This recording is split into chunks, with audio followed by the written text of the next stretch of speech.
Ladies and gentlemen, this interview is brought to you by Burn Up Coaching and the 21-Day Challenge. If you're an entrepreneur or a high achiever, you're feeling stuck, you're feeling overwhelmed, burnt out, tired, exhausted, if you want to get crystal clarity on your purpose, on your vision for life, what you're really here to do, we'll help you dial that in the 21-Day Challenge. You'll figure out your dream life, design it, break it down into bite-sized steps, and then I'll hold you accountable every single day for 21 days with daily accountability and weekly deep dive calls to make sure that you are tapped in to your GPS, your greatest possible self. That is the 21 Days Challenge. If you're ready to ignite, send me a message, chris@beyourgps.com. Type in 21 Day Challenge, and I will give you more information, see if you're a good fit.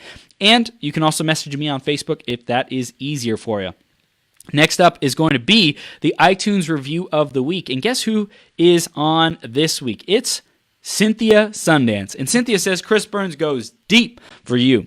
Chris Burns' sincere and authentic interviewing style is awesome for both his tribe and his guests.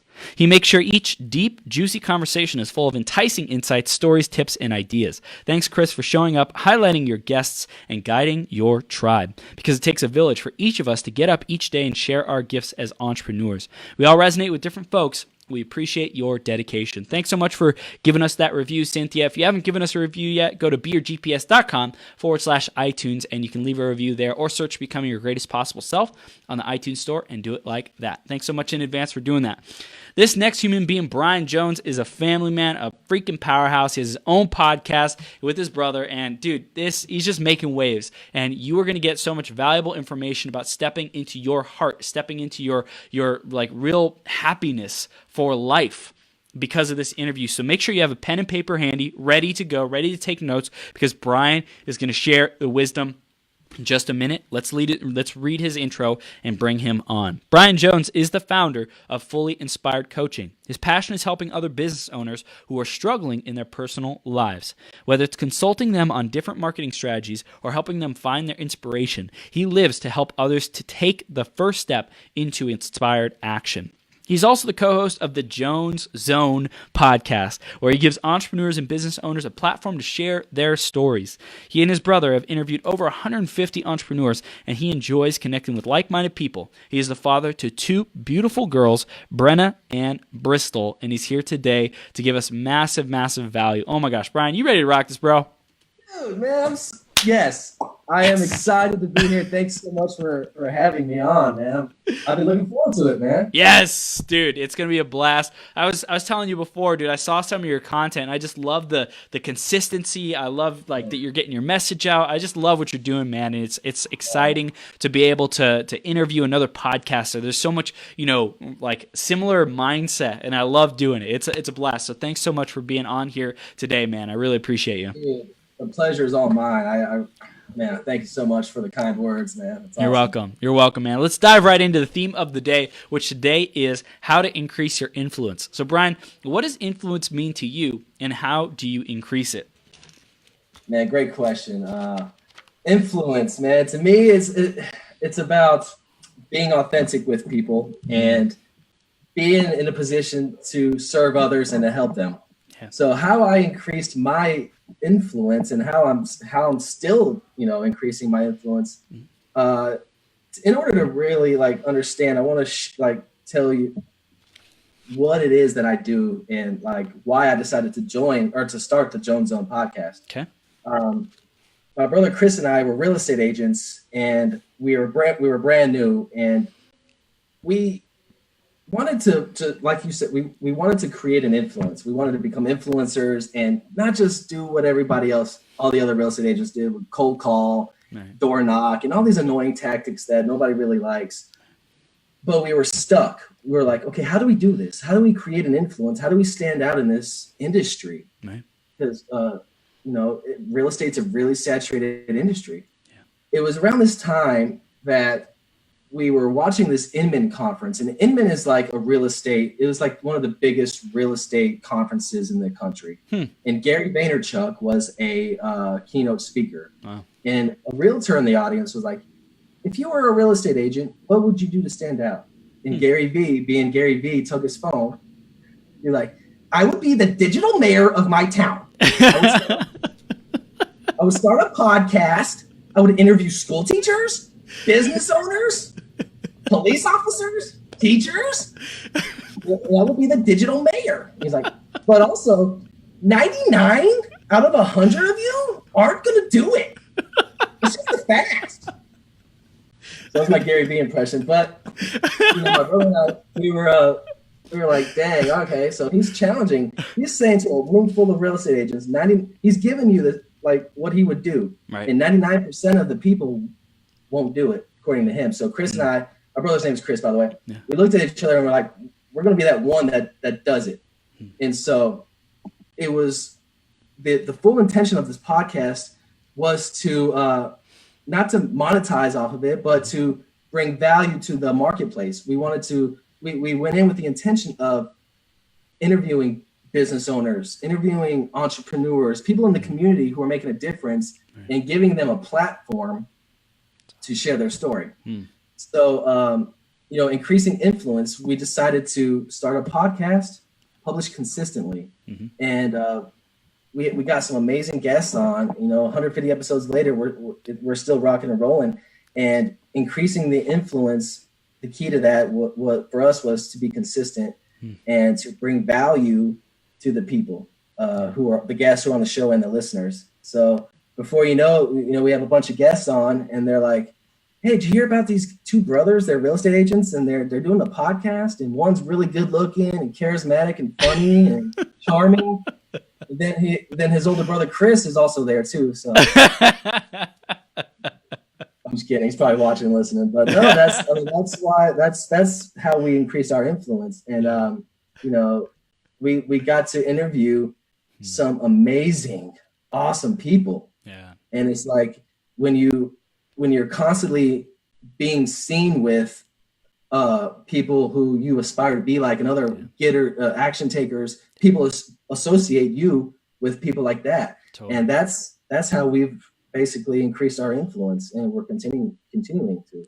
That's epic, man. I love it. It's such a great analogy and example, your story. That's super, super powerful and perfect example of influence, because that's really what it is. It's like, how do I help other people get their message out? How do I support other people in getting what they want? When you do that, when you empower other people, when you help them get what they want, when you help them get their message out, grow their brand, increase their following, increase their clients, whatever it might be, like that will come back full circle to you. But that's not what you start with. You start with just doing what you love. You start with, helping people and supporting people, and it all works out in the end. So I really, really love how you shared that, man. Super powerful.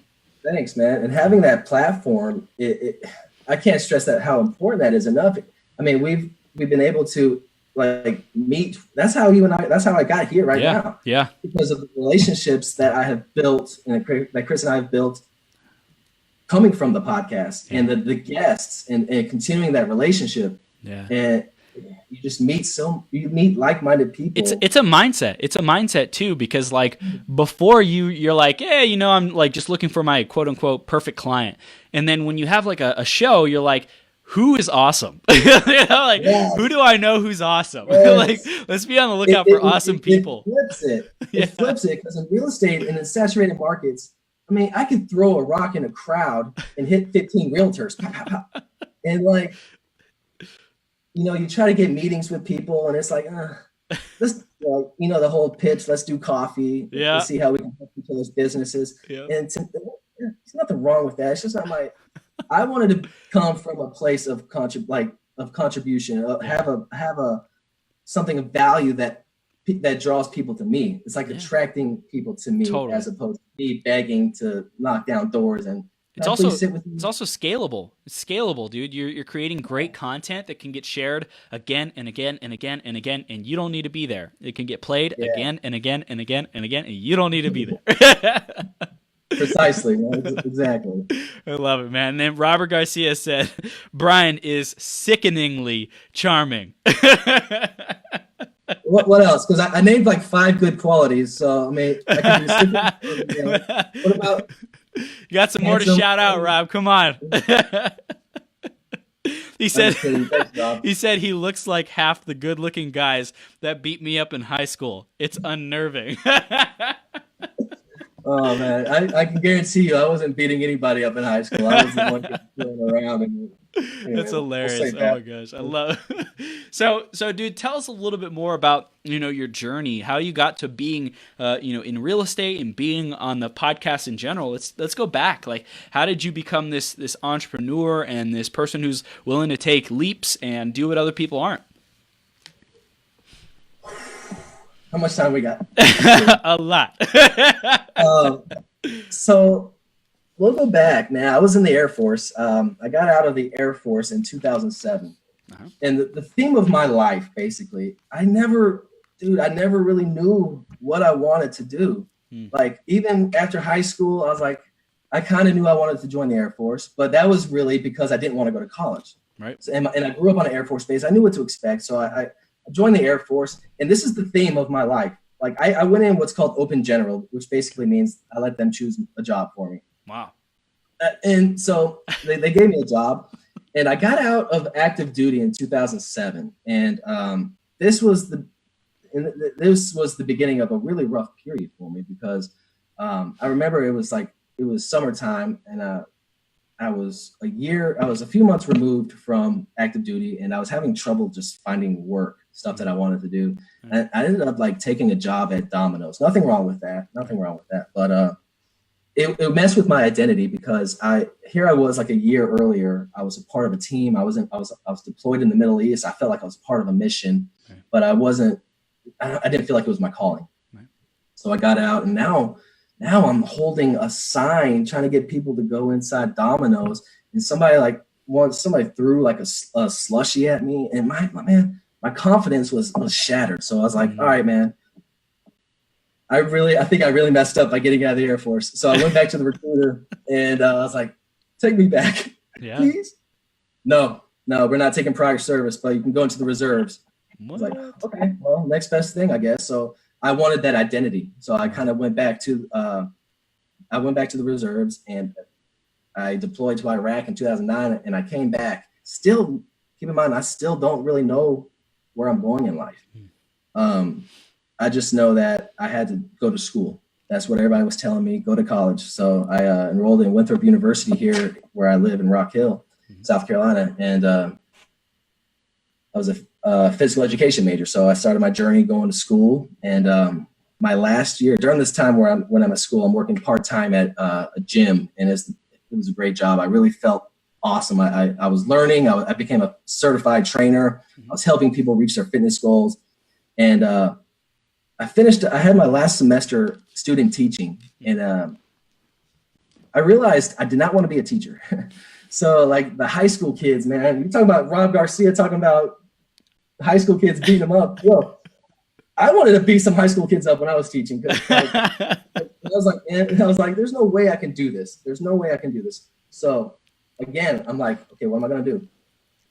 So I decided I got a full-time job working at the gym. So my boss gave me the salary and everything that I would have made teaching, and I was really happy. However, that lasted until all these other gyms started coming in, and it hurt the business. So I was like, okay, I don't see much of a future here managing the gym. So there was a member of the gym. His name is Anthony Browning. He would always come in and tell me that I should get into real estate. I was like, me, real estate? No, man, I can't do that. He's like, yeah, you'd be good at it. You have the personality for it. I was like, oh, thanks, man. That's you just tell me I got the personality for something, and you win me over. Man. It's so flattering. I do got the personality. All right, let me go do this. So this is where it's weird, because the next day I went to my brother Chris's house. I was like, man, I think I'm going to get into real estate. And he looked at me. He's like, dude, I've been thinking about that for 6 months.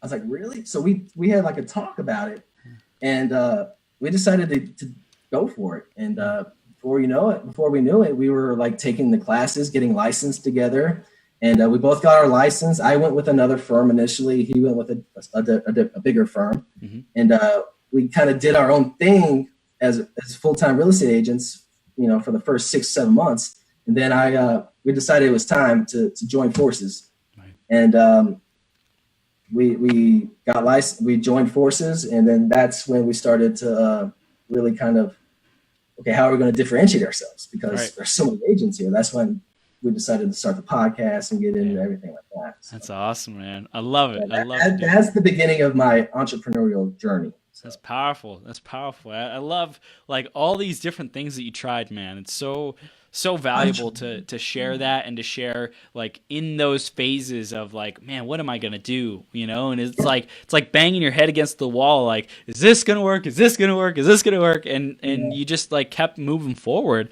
And then like you find real estate. Luckily I think it's a blessing that you had someone else who's doing the same thing, who's so close to you, because that makes it easy to join forces together. It makes it easy to come together to really show up powerfully, show up like to kick butt and take names and have, you know, strategies that you share to win. Yeah. And then you guys were in it together and you're like, hey, you know, we're at this conference and we have the opportunity to grow in the digital, you know, millennia, so to speak, the digital era, and be able to position ourselves in a way now that over time, if we plant those seeds, you know, it'll be a brand, a stable, solid brand that helps us and gives us traction no matter what other direction we want to go. Because as long as you have that experience in building brands, building, you know, a network, building connections, that will serve you for the rest of your life. So I really, really acknowledge you for that journey, being persistent, and also like being resourceful and listening to what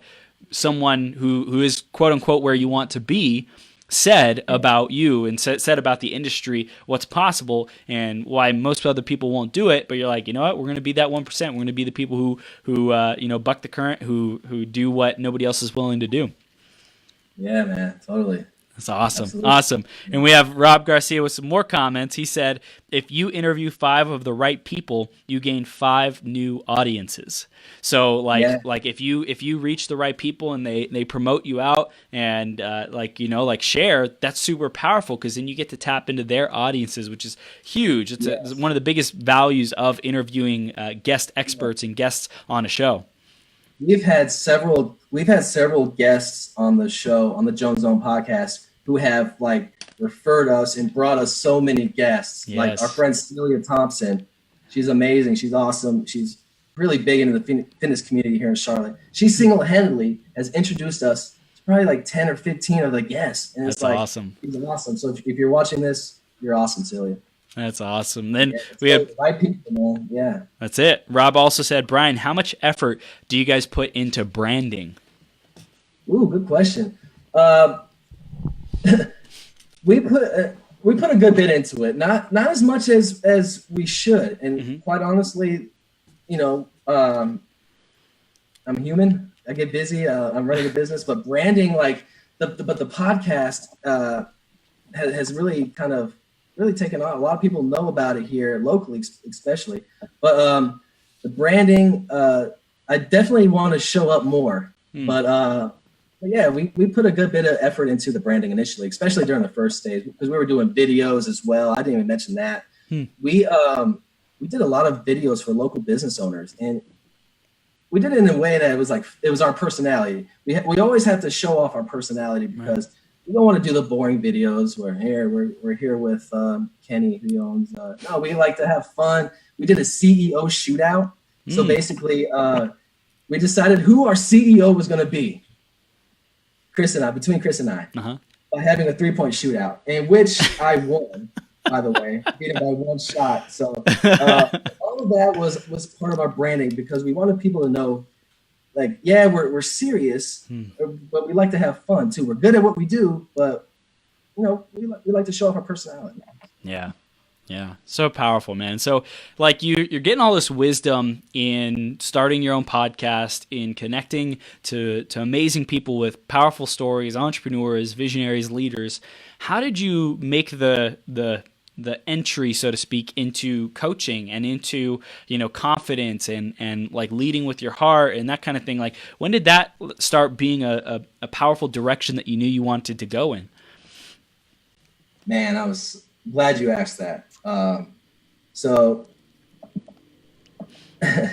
I was a little bit about me. I was going through a separation. We'll get a little deep and vulnerable here. I was going through a separation, and earlier this year, actually. And she had moved out, and I was by myself in this house, and I was just sitting upstairs, and I had 2 deals. By this point, I was getting kind of burned out with real estate. You know, I was getting really kind of burned out, and I just lost 2 deals within the same week, and this was like $10,000 in commission.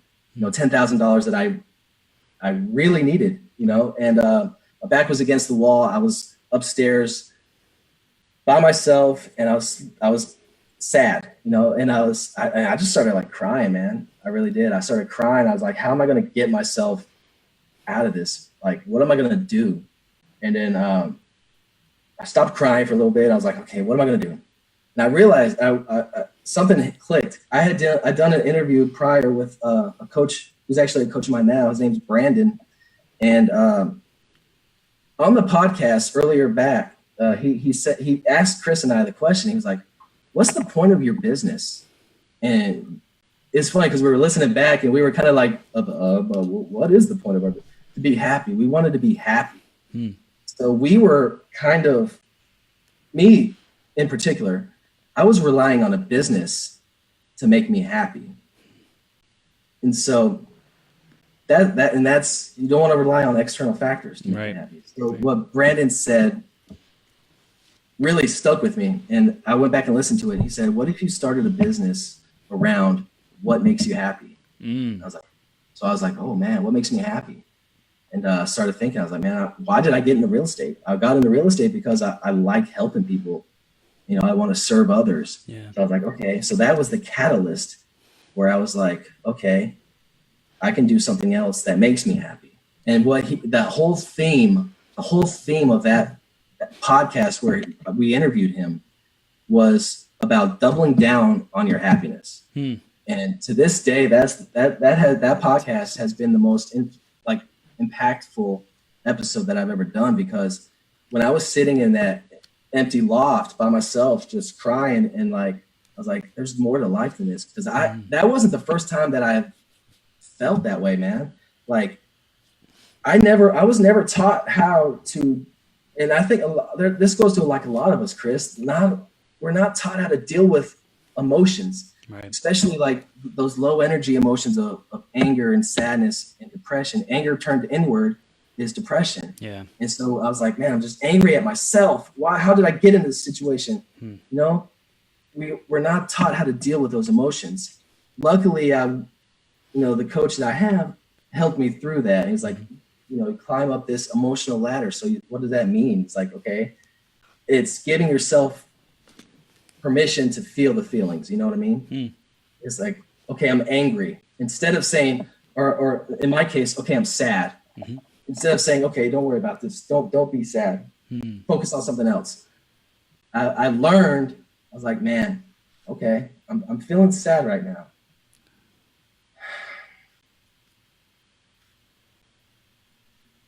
Just feeling sad. It's like you accept it. And what happens is you start to climb up the emotional ladder, and then you can do you go into inspired action as opposed to manic action, where that type of action is like, I'm doing things just to do it to avoid feeling sad and hurt and angry. But now you give yourself permission, and then you climb yourself up that emotional ladder. And then you're like, okay, now I can take action because I'm inspired. Now, if you're just taking action just for the sake of taking action, you're going to get that back. You're going to get that energy back. So it's like, why bother?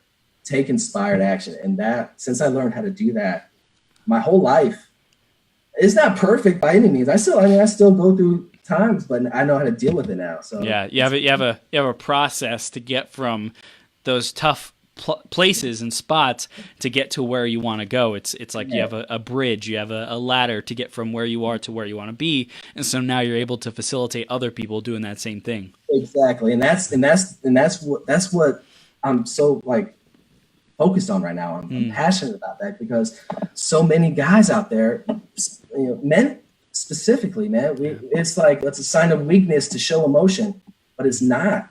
Like if I can just draw some inspiration out of people, and it can impact their lives, impact their businesses, impact their relationships, man, especially the relationships that they have with themselves. That's the most important relationship that we have, is the one with ourselves, man.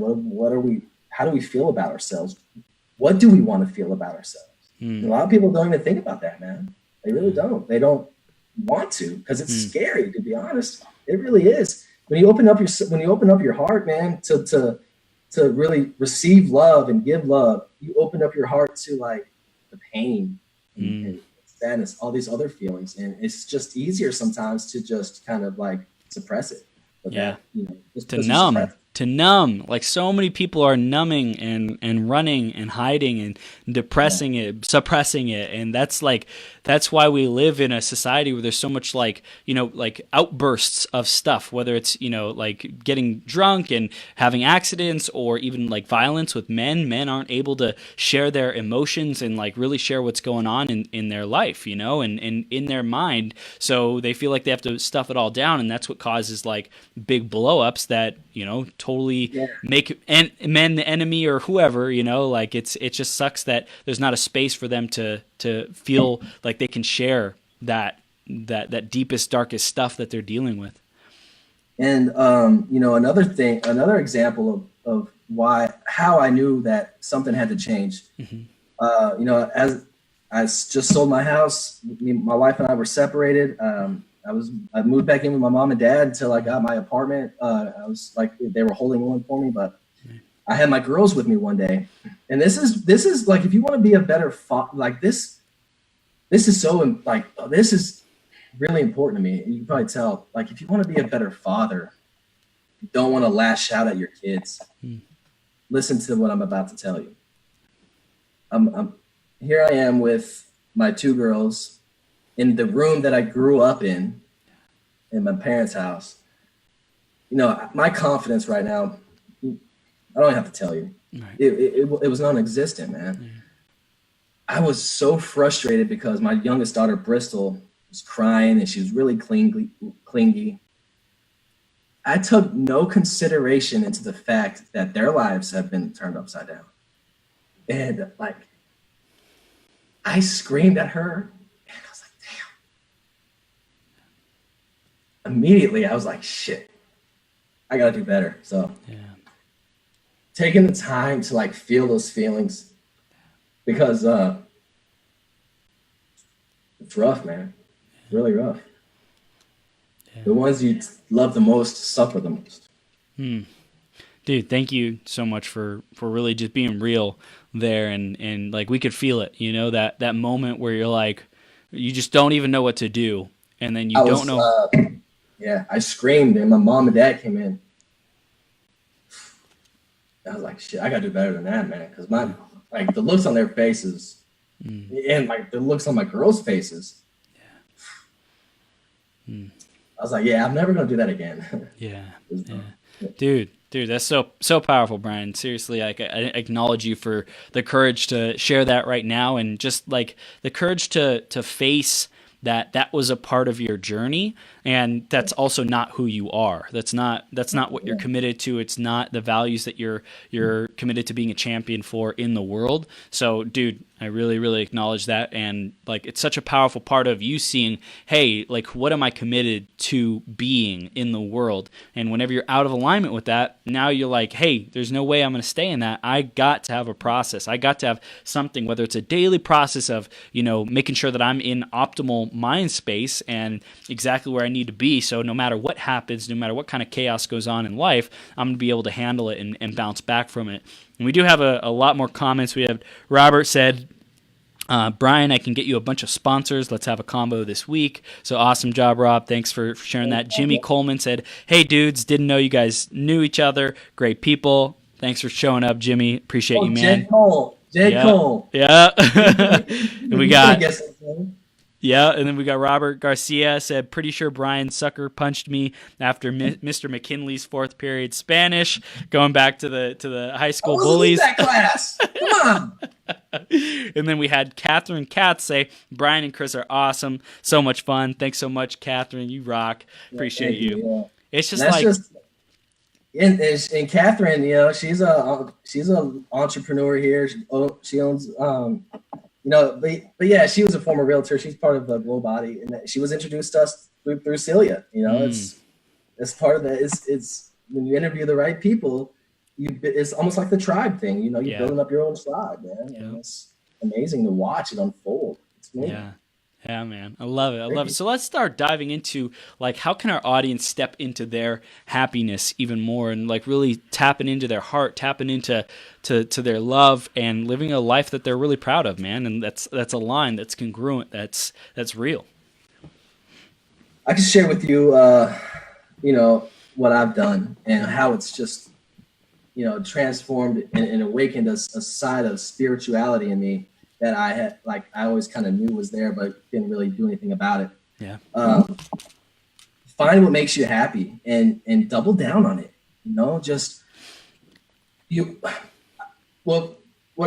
The journey I'm on is moving from my head to my heart. And so when you're in your head, you're constantly worried about what people are saying, how you're being perceived. You're telling yourself stories. Oh, I'm not good enough. I can't do this.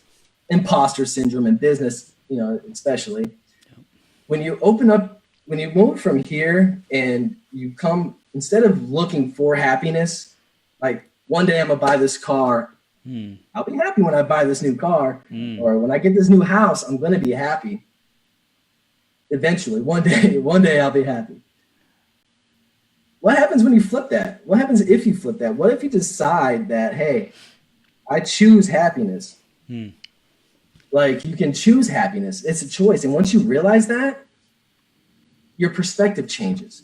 Yeah. Now, what I do, for me, something that's been helping me on this journey is consistent meditation. Yes. Like I would do meditation.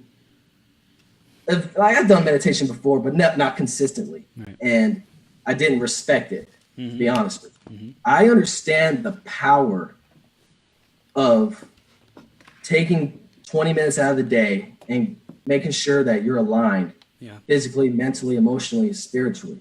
Yeah. Like an easy way to do this, if you're short on money, go on YouTube, but I have the Calm app. And shout out to LeBron James. I heard him on Tim Ferriss's podcast this morning. He actually uses the Calm app too. So great minds think alike. Am I LeBron James? You decide. Not yet. But, you decide. I love that. Am I on the same level as LeBron? You tell me. But but meditation has really helped me, and it's to the point now where I don't want to miss it. Like I don't want to. It's part of my morning and nightly routine. Yeah. And there's what I love about the Calm app is there's so many. Like a lot of people think of meditation and they're like, I can't just sit there and what if my mind wanders? Well, that's what's supposed to. Your mind wanders, but it's okay. But you just acknowledging it, bringing it back to center. It's they call it a practice for a reason. You can't just jump into meditation and be like the Buddha. It takes time. It's practice, but the benefits, man, I'm a lot happier because I'm tapped into my heart and my spirituality, and it's amazing to see how my life and my perspectives have changed from earlier this year, crying on my mom's couch or on my couch because my life's just so rough, and now it's like I'm on a path and I'm on this golden path, and I say golden path because it's one of my favorite songs by Perpetual Groove. It's a band. If you don't know who Pete Groove is, check him out. But there's a song called The Golden Path. And so I know I'm on my path right now. And if you want to talk about inspired and being inspired, knowing exactly when you have the courage, God, like I really want to hone in on this. It's not easy. It's really not. If it was easy, everybody would do it. But when you open yourself up to the vulnerability, like it's powerful and it's life-changing. And that's what I really want people to understand. Like if you're struggling with happiness, don't look for it on the outside world because you're not going to find it. It won't last. You know what I mean? So it starts from within, and that's what's helped me this whole year, man. It's like great, man. Riding that energy. So it's choosing happiness now. It's meditating, getting yourself into that like peaceful state of mind. Like that's the most important thing. And I know you mentioned earlier as well, like to to choose who you want to be, like choose how you want to feel now, Yes. like exploring what makes me feel happy, what makes me feel good, what makes me come alive. Because if we're aware of that stuff, then we can do more of those things and focus on that energy or that perspective more to create more of that in our life. Man, yeah, that's it, man. Yeah. It's like choosing to be happy, finding what makes you happy, and doubling down on it. Like really double down on what makes you happy, and it's really that's it. And yeah, it's just since I've been doing it, it's my life's just changed for the better, and it's like my relationship with my kids is a lot better, and that's what I really want to. That's so important to me. Like before, like the kid, like they would cry and just do what kids do, and I would fly off the handle. You know, that's how that's how my dad did me. Like, and I was like, that again, going back to that moment, I was like, yeah, I can't do this, man. So I can't be that guy, that dad who flies off the handle at the slightest thing. Right. And so, yeah, if you don't like do it for yourself, but do it for those who you love, and do it for those relationships, like your kids, your parents, because like I said earlier, if you don't, the ones you love the most, they suffer the most. You know, I really love that you're saying that, and I've been having this huge like perspective awakening about being a father, quote unquote, right? And I'm not a father. I don't have any kids, but like there's a mentality of being a father, a provider. Same thing with being a mother. Women don't necessarily have to have kids, but you can mother in your dreams into existence. What do fathers and mothers do? They protect their dreams. They're freaking vigilant. They're fierce. They're, totally like relentless with protecting and providing for that which is important to them. And I love the analogy of like, if you have a dream, you have to be a father to it. You have to be like disciplined. You have to sacrifice. You have to stay up late, and like where you would take care of your kids, like if they're crying, if they're like feeling sick or whatever it might be, you got to stay up. Like, it doesn't matter how much sleep you want. You're like, I'm going to be there for them because you love them. You want to protect them and make sure that they're cared for, Yeah, dude, just last night, I had my girls last night, and Bristol, my youngest, she's 2. She woke up crying, and she wouldn't stop crying. And I'm like, what's wrong? And she wouldn't tell me. And eventually I was like, did you have a bad dream? Yes, I had a bad dream. And so before I would have just, if she wouldn't have stopped crying, I'm like, stop crying. Why aren't you crying? Right. But it's more like conscious parenting. It's like, okay, I know she's obviously distraught. How can I take away? How can I protect her in this moment? How can I save her? How can I just show her that everything's going to be okay? Yeah. And I started telling her stories, and she went back to sleep. But that's just part of that. That's just another benefit of the being the best version of yourself, meditating, and yeah. So well, it's really cool because not everyone has kids, and like not everyone, depending on where they're at in their journey, like let's say under 30 years old typically has a more immature mindset, has a more like, hey, I got all the time in the world, nobody's depending on me, I like if anything, like screw everyone else, I'm gonna do my own thing, right? Like I know that's a mindset I had like younger when I was like 21 and stuff, and it got me into trouble. It had me like totally resenting the people who love me most. And I think that there's that mindset that you have, which is, teaching you a lot because you have kids, that a lot of people may not have the advantage of having because they don't have kids yet or whatever it might be. And like we get to treat our clients and our business the same way that you protect your kids, that energy. It may not be the same level of priority, treating like being there for your clients and stuff, but it's the same energy. It's the same level of care and love and responsibility for making sure that they're, happy and that they're being fulfilled and that they're getting what they want and that they are, like you're protecting and providing for them. Dude, absolutely. Yeah, you hit the nail on the head. It's like you got just being the provider, being the father. It's like you have such an amazing responsibility, and it's like if you're not going to be the best version of yourself, that means you can't be the best father. And it's like you don't want to be that guy. You want to I don't know about other fathers out there, but I want to be the best freaking dad in the world, and I want to make sure I can guide them and raise them how they should be raised. And I can't even, like, if I can't do that for myself, how am I going to do that for them? And it's like, it would be a disservice it would be a disservice to them to just like not live an inspired life, not be fulfilled. And that's the example that I want to set for them.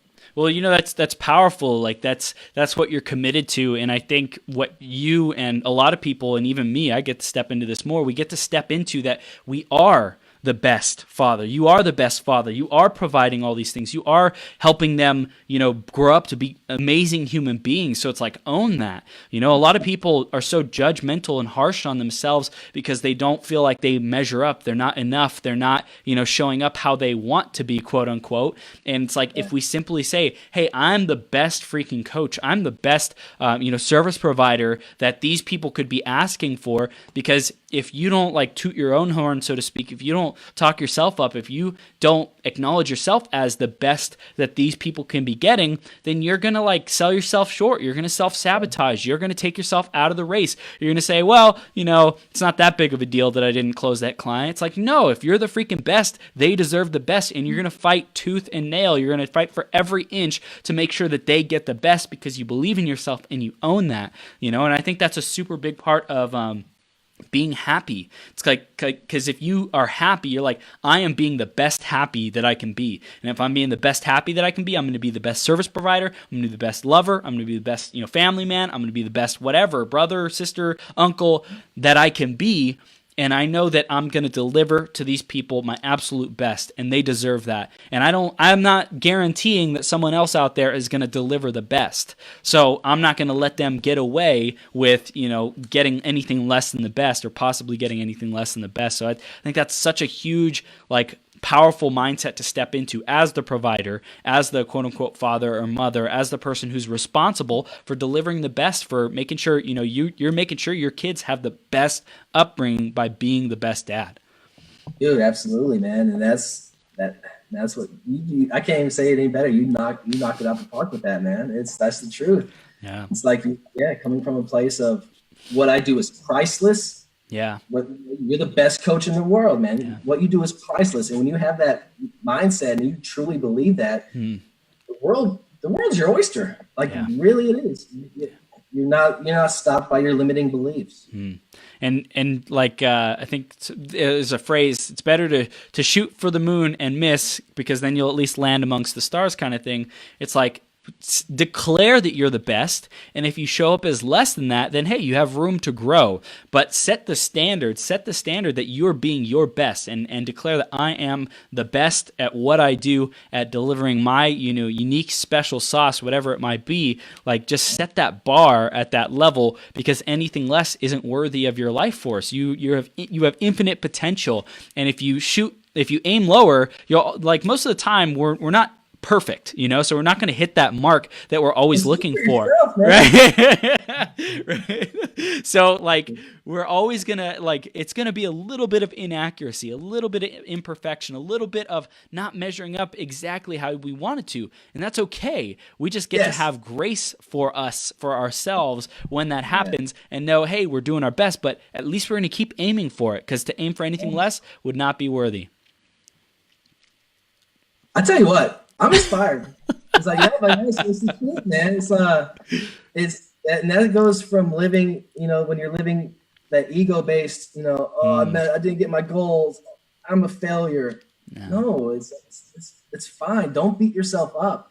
That low energy can be so detrimental. And if you know how to not beat yourself up and actually be present and make little tweaks, man. Okay, that's fine. I didn't do it. Here's where I went wrong. And here's how I can avoid doing it again in the future. Yeah, and Thomas Edison said he didn't fail 10,000 times or whatever amount it is. He found 10,000 ways to not create a light bulb, to create something else, to create a different result. So it's a lesson. It's like, how can you celebrate the lesson? How can you celebrate, hey, I learned the lesson that I get to treat my kids better. I get to be a person who fights for my clients and stands for them, stands for their greatness, not for smallness, not for scarcity, not for fear, not for lack. I stand for abundance. I stand for prosperity. I stand for, you are so much bigger than your perceived limitations. So let's focus on that conversation, not the BS that you're trying to entertain and that you've gotten away with your entire life. Like we said, man, you hold people accountable for their greatness. Yes, and that's what I'm learning on this journey with my coaching and everything. It's like sometimes we need that accountability because we all have greatness in us, and left to our own devices, sometimes we don't try to live up to it because of what's going on in here. Yeah. Having somebody like yourself who can hold people accountable to their greatness, not let them off the hook, man. Don't let them off the hook, man. You got greatness inside you. That's right. Go live a great life, man. Yeah. And I think the big thing is like holding people to account, not being more concerned about what they think, So Brian, how did you really step into like not caring what people think and being more like self-generated? You care about your values, you care about the more important things in life. How did you develop that muscle?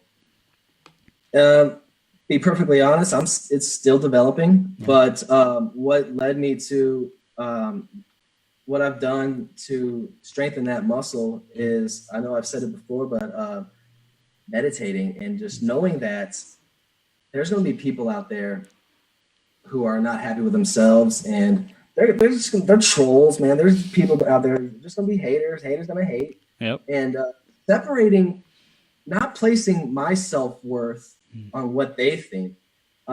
It's still a process, but this is so important because when you live from your heart and you make a conscious decision to live from your heart and open up all these different emotions, when you do that, when you make that conscious decision, it's, for me, it kind of just like, it's almost like, okay.